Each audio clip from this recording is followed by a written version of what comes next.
Libya merupakan sebuah negara yang begitu kaya akan budaya, pun warisan sejarah. Namun demikian, konflik sesama saudara telah menjadikan banyak perubahan konstelasi sosial masyarakat di negara di benua Afrika itu. Nomenklatur budaya Libya merupakan perpaduan dari berbagai budaya lainnya, demikian itu oleh karena eksposur ke banyak era sejarah. Budaya melibatkan akar di berbagai daerah, seperti Berber, Afrika, budaya Turki dan Muslim. Selain itu, Libya pun menjadi bagian dari koloni Italia selama sekitar 3 dekade, hingga budaya Libya juga dipengaruhi pada budaya Italia. Libya telah berhasil menjaga budaya rakyat tradisional yang masih bertahan sampai saat ini. Secara demografi, warga Libya sejatinya mempunyai sifat memberi, bahkan sangat ramah. Berdasarkan survei yang pernah dilakukan, setidaknya 72% warga Libya bersedia membantu orang lain. Walaupun mereka tidak mengenal orang tersebut. Di Libya, ditemui beberapa bioskop atau galeri seni sebagai represi budaya di bawah rezim Gaddafi. Namun begitu, pada masa ini kurangnya pembangunan infrastruktur sesampai galeri tidak terawat. Selama bertahun-tahun tidak ada teater publik, dan hanya sedikit bioskop menampilkan film-film asing. Kendati begitu, tradisi budaya rakyat masih hidup dan baik, yakni dengan adanya pertunjukan musik dan tari di festival, baik di Libya maupun luar negeri. Lebih jauh, sebab kontrol pemerintah atas media publik, menjadikan mayoritas penduduk lebih memilih untuk menghibur diri dengan menonton video atau stasiun asing melalui satelit. Program televisi Libya sebagian besar dalam bahasa Arab dengan siaran berita 30 menit setiap malam dalam bahasa Inggris dan Prancis. Meski begitu, mayoritas pemrograman budaya menampilkan lebih banyak musik tradisional Libya dan hiburan. Sejumlah stasiun TV menayangkan berbagai gaya musik tradisional, Tuareg musik dan tari yang populer di Gadames dan Selatan, dan tarian tradisional di Baida pada 1976. Selain sebagaimana penampilan tarian tradisional, warga Libya juga mengunjungi situs arkeologi Libya. Terutama situs Leptis Magna, yang dianggap sebagai salah satu situs arkeologi Romawi terbaik di dunia. Seorang penulis sekaliber Mike Donkin dalam Libya's Tourist Treasures, menerangkan ibu kota Libya, Tripoli, mempunyai banyak museum dan arsip. Seperti perpustakaan pemerintah, museum etnografi, museum arkeologi, arsip nasional, museum epigrafi dan museum Islam. The Red Castle Museum yang terletak di ibu kota dekat pantai dan tepat di pusat kota, dibangun dalam konsultasi dengan UNESCO. Hingga hari ini, negara Libya modern, orang tidak terlalu sering mengenakan pakaian tradisional, terutama perempuan, kecuali para perempuan tua Libya, yang masih mematuhi tradisi. Gaun yang normal termasuk busana modern internasional yang telah menyebar keluar dari dunia barat. Perempuan di Libya berpakaian sopan dan kebanyakan dari mereka memakai hijab. Soal pakaian tradisional, kini hanya terbatas pada acara-acara khusus. Laki-laki yang lebih sering memakainya.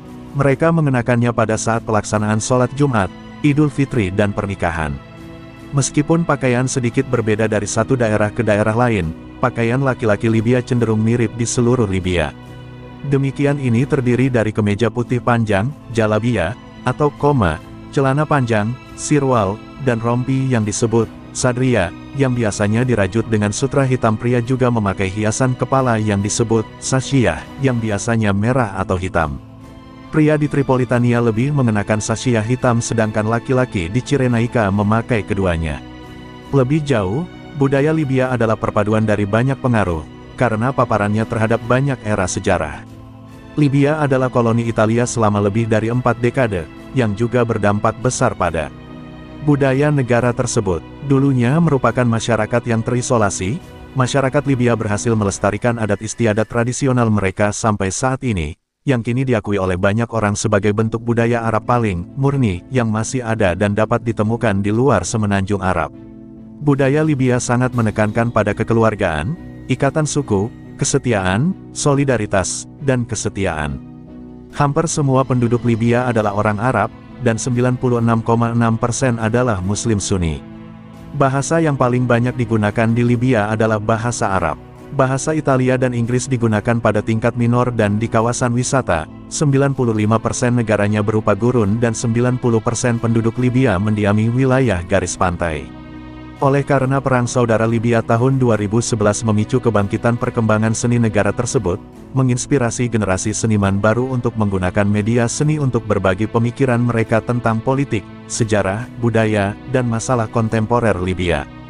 Banyak sekali seniman kontemporer Libya, termasuk Suhaib Tantoush, Mohamed Bashir, Shefa Salem, dan Abdullah Hadia. Karena pembangunan yang berkelanjutan di negaranya, Suhaib Tantoush adalah contoh seni Libya yang mencerminkan perjuangan yang dialami rakyatnya. Hal ini dapat dilihat dalam karikaturnya, yang menggambarkan kesulitan sehari-hari warga Libya, seperti antrean panjang, pemadaman listrik, dan krisis pasca konflik, dan mengingatkan perjuangan nasional. Sejarah dan warisan Libya juga digambarkan dalam seni, seperti yang ditunjukkan oleh Shefa Salem dalam sebuah mural, yang memadukan karakter Libya modern dengan keturunan Yunani untuk mewakili warisan Libya. Di negara Libya, ekspresi kaitannya dengan dunia artistik telah ada selama ribuan tahun. Pegunungan Tadart Acacus di Libya terkenal dan diakui sebagai situs warisan dunia UNESCO karena ribuan lukisan dan ukiran gua yang berusia 14.000 tahun. Gua-gua ini, yang membentang di gurun Sahara, mempunyai ukiran binatang dan menggambarkan pemandangan dari masa ketika gurun itu masih bisa dihuni. Seni cadas Sanaran Tengah terletak di barat daya Libya di dataran tinggi Mesak. Seni cadas gaya pastoral dicirikan oleh lukisan garis besar ternak yang ekspresif. Namun begitu, sebelum perang, seni Libya juga terkenal. Seniman terkemuka dari negara tersebut termasuk Mohamed Zouawi tahun 1936 sampai 5 Juni tahun 2011 pelopor kartun Libya yang penggambaran ringan kehidupan sehari-harinya ditampilkan dalam publikasi seperti Et-Taura dan Al-Amal. Dunia Arab banyak memuji artis tersebut. Hingga saat ini, di Libya modern, masyarakat sudah tidak terlalu sering mengenakan pakaian adat, terutama perempuan, kecuali para lansia Libya yang masih menaati tradisi. Pakaian normal termasuk mode modern internasional yang menyebar dari dunia barat. Wanita di Libya berpakaian sopan dan kebanyakan dari mereka mengenakan jilbab. Selain itu, pakaian tradisional kini terbatas pada acara-acara khusus, pria lebih sering memakainya. Bahkan, populer dipakai untuk salat Jumat, Idul Fitri, dan pernikahan. Meskipun pakaiannya sedikit berbeda dari satu daerah ke daerah lain, pakaian pria Libya cenderung serupa di seluruh Libya. Terdiri dari kemeja putih panjang, jalabia atau koma, celana panjang, sirwal, dan rompi yang disebut sadria, yang biasanya dirajut dengan sutra hitam dan mempunyai kancing di bagian depannya. Bahkan, pria juga memakai hiasan kepala yang disebut sashiyah, yang biasanya berwarna merah atau hitam. Pria di Tripolitania lebih suka memakai sashiyah hitam sedangkan pria di Cirenaica memakai keduanya.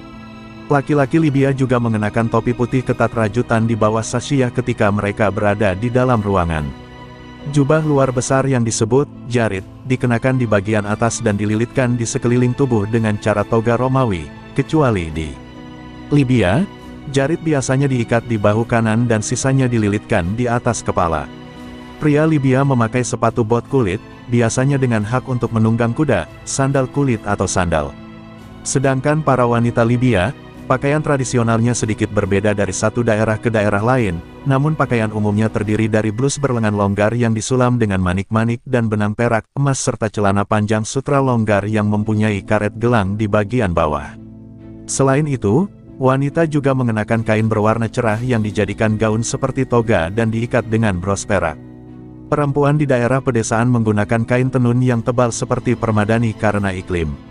Kepalanya ditutupi dengan kain warna-warni yang dihiasi pom-pom warna-warni. Wanita Libya memakai perhiasan emas atau perak berukuran besar. Dasi biasanya sampai ke lutut dan lebar gelangnya 4-6 inci. Bros besar berwarna perak yang digunakan untuk menempelkan kain kini diganti dengan emas dan biasanya dihiasi dengan hamaisah, simbol berbentuk tangan, atau jimat lain yang diyakini dapat mengusir mata jahat. Dengan begitu, wanita hanya mengenakan pakaian lengkap dengan perhiasan pada acara-acara khusus dan pernikahan. Merupakan tradisi bagi pengantin pria untuk memberikan pakaian dengan emas kepada pengantin wanita di pesta pernikahan mereka dan pengantin wanita akan memakainya keesokan harinya. Pakaian adat wanita ini harganya sangat mahal, namun harganya bervariasi tergantung kualitas dan berat emas atau perak.